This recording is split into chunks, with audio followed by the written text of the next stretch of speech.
Well, hello, everyone. Happy Friday. Happy Friday to you all. Yes, it's Friday here in North America. And this is A Course in Miracles 365, Awakening to Love. I'm your host, Tomas Garza. And this is a very, very fun idea. Now, you've heard me say that about exactly all of them because I'm enjoying this. This is a really hard-hitting idea that we're looking at today, and it's really uplifting and empowering. So I hope that when you hear me say it's hard-hitting, understand that that doesn't mean that it is humiliating or demeaning or knocks you over in a bad way. It could knock you over in a good way. Spirituality should do that, should knock you over in a good way, in an uplifting, powerful, and positive way. That's what it should do. Now, the threat, the perceived threat, as you know, deep down, is always to the ego. And the ego doesn't want you to be a kind person. The ego doesn't want you to unite with God. The ego doesn't want you to remember that you've never separated from God. Ooh, how about that? It's never happened. We'll talk about that in just a minute. The ego doesn't want us to wake up. It wants us to stay small, to keep us really little, at war with each other, at war with ourselves, which is the same thing, of course, right? Only the highly conflicted people would lash out at one another in war. Makes sense, right?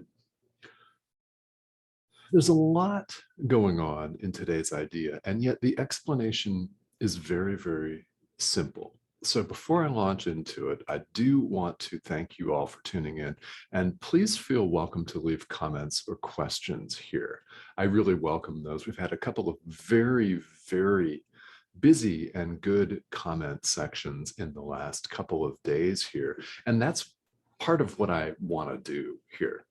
We're here on Enlightened World Network with a worldwide audience. And if you type in a question, not only will I answer it here on the live stream, and if I don't catch it on the live, I will respond to your comments a little bit later on today because I do check them. You'll also be benefiting people all over the world. It's a global community. And the reason, well, one of the reasons I should say, that I encourage such participation is you don't just benefit yourself. You never know who you might touch or reach or inspire on the other side of the planet, someone whom you will never meet in person. I mean, these days, it's highly likely that you may meet them virtually, but people that you don't know, you can have a major positive impact in their life. Why? Because they might be wondering the same thing, but are hesitant to ask. This has happened to all of us. So I do want to invite you to make this as participatory an experience as you possibly can, as much as you wish to. And of course, I'm always available to answer questions. Now, if you would like to take this out of a public setting, simply let me know and I can Facebook message you and we can discuss things further. I'm always happy to do that. I'm showing up as someone who is a guide. We all walk the path ourselves, but it helps to have guides with us. You can call them guides, you can call them teachers, whatever the term is that fits. We're people that are inspired to help point the way. A teacher is not going to awaken you, you awaken yourself. However, the teacher's presence or something that they say may inspire you on this journey. It may help you see things in a different light. And to the extent that that's happening for you, I'm very glad. And the cool thing is we can have a lot of teachers, not just one, which is really nice, of course. Okay, so where we are today in the workbook for students is lesson 139. I will accept atonement for myself. I will accept atonement for myself. All right, so the magic word atonement, what does that mean? Well, you won't be surprised, of course, to learn that it means something completely different in A Course in Miracles than is commonly thought of. Yeah, common parlance, especially if you were raised in a Judeo-Christian tradition, as I was, atonement has to do with sin. And it also has an undercurrent of atoning for a past mistake, right? Making up for something usually evil or untoward that you may have done, whether on purpose or unwittingly. Yeah. The main undercurrent there is the idea of sin, which, as we've seen, relates to punishment and lack. And many of us were raised, as I was raised, to consider ourselves sinners. In other words, less than and unworthy. You don't have to think too far out from just that term to think, okay, this implies deep unworthiness. It implies a lack. It implies a structural hierarchy and the fact that we're all less than. That's what I was taught. And happily, A Course in Miracles means something else completely. Now, you may have been raised in a similar tradition, and I continue to bring this up because it's so common. And one of the things that you may have noticed about A Course in Miracles is it takes certain terms like atonement and recasts them. It defines them differently. It means something else completely. And it's beautiful and it's powerful and it's uplifting. It has nothing to do with sin or guilt or punishment or getting back at somebody. I've got to atone for this. Yeah, there's none of that. So the premise in A Course in Miracles is a whole lot, well, kinder and ideally more uplifting and relaxing than the thought of atonement as sin and separation.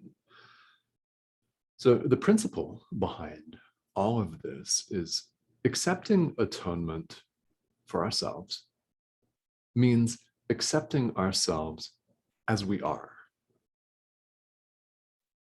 which, as I know, you know, is not the way we were all taught as kids, is it? It's accepting the truth of who we really, truly are. Not who we think we are, not who we've been conditioned to believe that we are, not who our parents told us that we are, not who our degree or our diploma tells us that we are, not our profession, not our relationship status, our gender, even our species, okay? It's none of that.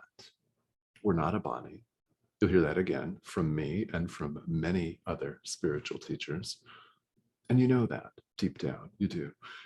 You know that we don't always want to accept that when the world delivers us with what we suppose to be concrete proof otherwise, right?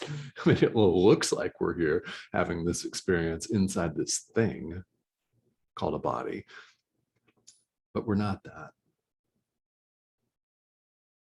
We're not that. It's a communication device for sure. So yeah, take care of it, right?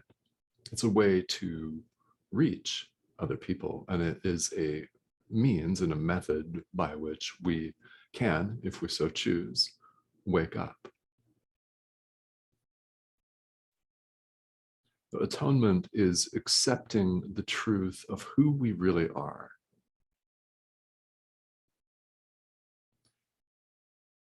Which is one with God.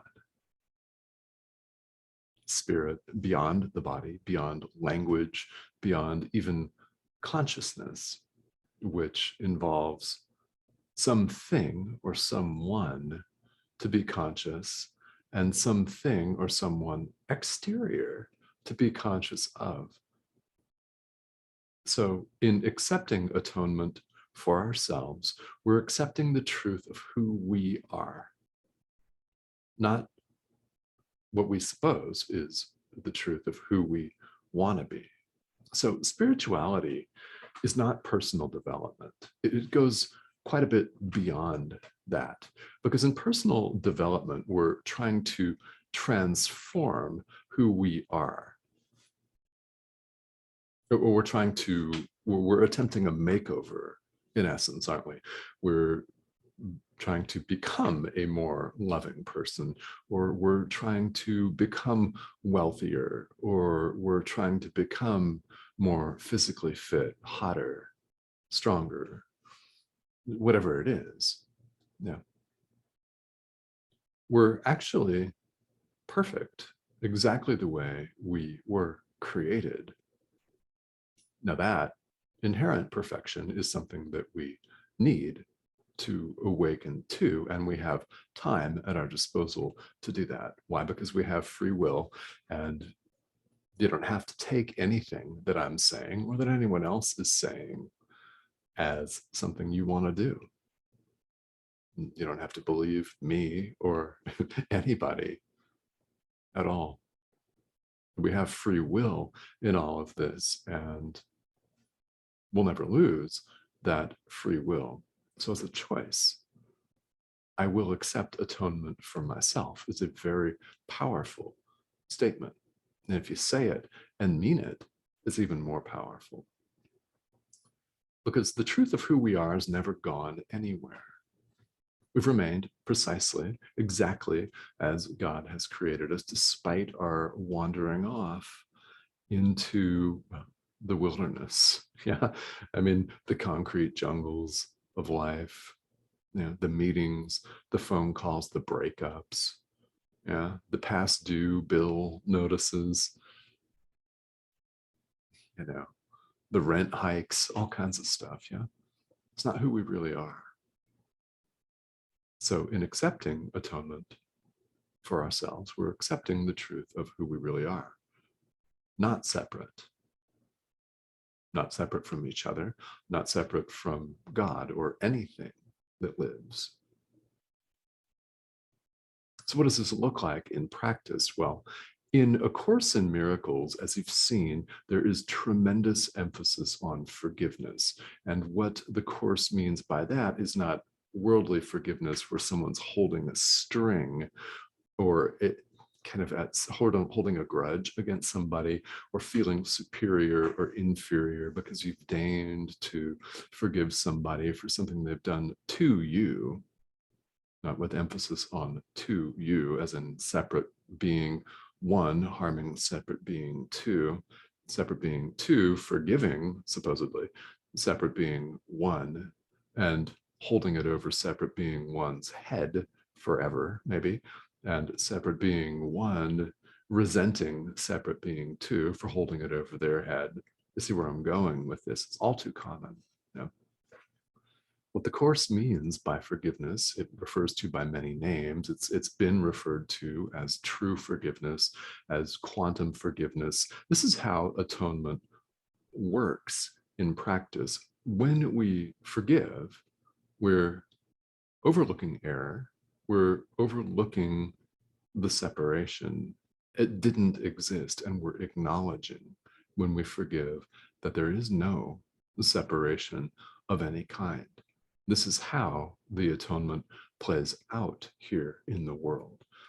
And forgiveness, the Course says, yes, forgiveness is also an illusion. However, it's very different than the others in that it leads us out of suffering. It leads to and points to the truth, which is beyond all words. It's beyond subject and object. It is a truth that we're awakening to and will eventually have a constant and stable experience of. Now, you may have had glimpses of this already. I know many of you have. Now, we get glimpses along the way, don't we? So this is what the Course means by saying, I will accept atonement for myself. I will accept the truth of who I really am. And well, what do we need to forgive? Well, pretty much everything. Everything that comes up in our experience is, in fact, the raw material for our own awakening, because we can forgive it. So the forgiveness topic, also atonement, they're both topics about which a lot more can be said. No question about that, right? There's a lot more that can be said about it. So if this is intriguing to you, I want to invite you to delve further into A Course in Miracles and just see if this presentation of forgiveness, this presentation of spirituality speaks to you. One of the beauties of this is that it is a self-study course. It's not a religion, and no one is compelled to ditch any practice that currently speaks to you. You don't have to adopt this and exclude everything else. It all works together, so it's entirely possible to use these ideas in A Course in Miracles to augment, to help, and to help you shed light on your own walk, on your own path, whatever that looks like. Now, you could do what a number of people do as well, and just take the course itself as your spiritual practice, as the centerpiece of that. That is something that I've been called to do, and I've done that for the past 8 years, but you are not compelled to do it that way.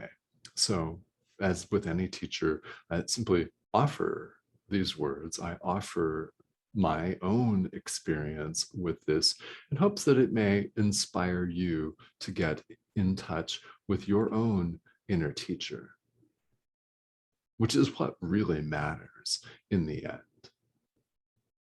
Because each of us must accept this for ourselves. We must accept atonement for ourselves, whatever you want to call that. We must accept the truth of who we really are. And you know what's really great about all of this is deep down, we all want to. The very fact that you're watching this is proof, should be conclusive proof that you want to. Because God knows there's a lot of other stuff out there on YouTube, isn't there? Right? There's a reason you're watching this right now. So I want to invite you to do the deep work and question why and what the next step is, and get in touch with your inner teacher, whoever that is, whoever they are. Yeah, do that. All right, so I want to take a look here and see who's joining me. Now, if you're catching this on the replay, feel welcome to pop in and say hello regardless, because as I've mentioned, I do check these comments from time to time throughout the day. And it looks like we've got a couple people on here. Hello, Isabel, how are you? Thanks for tuning in here today. So this live stream, just a reminder here, is available on the YouTube channel for Enlightened World Network. Each show has a playlist. So if there are any past shows or past ideas in the workbook for students that you'd like a little more clarity on, we're on 139 here today. And there are about 165, maybe 170 posts there on that playlist. So it's Enlightened World Network's YouTube channel. And the title of the show, again, is A Course in Miracles 365 Awakening to Love. This is something that I highly recommend if you're curious about more, because actually every show on the network has its own channel. So it's a beautiful place to go for information, for inspiration. And as always, guys, if there's anything that I can do to help you in your own journey, on your own walk, definitely please let me know, because that's what I'm here for. Now, I will see you back here tomorrow. I hope everyone has a beautiful weekend and a relaxing Friday. I will see you again very, very soon.